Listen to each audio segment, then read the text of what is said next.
שלום, שלום, שלום, יום עצמאות שמח לכל עם ישראל. והשנה אני לא יצאתי מרוב שלא היה כל כך ברור שאם יש לנו עצמאות זה קצת כואב על כל מה שקרה ב7 לאוקטובר.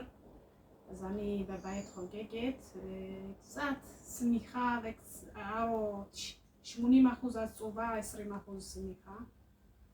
וכל הצעירים בני 19 יומי הולכים לנו, וכל המשפחות שבעזה פשוט משאיר לנו כאבים עמוק.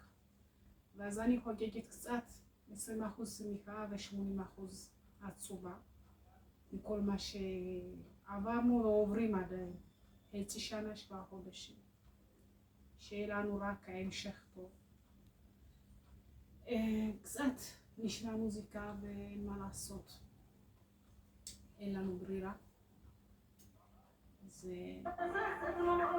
שיהיה עצמאות שמח, יהיה לנו עצמאות שמח.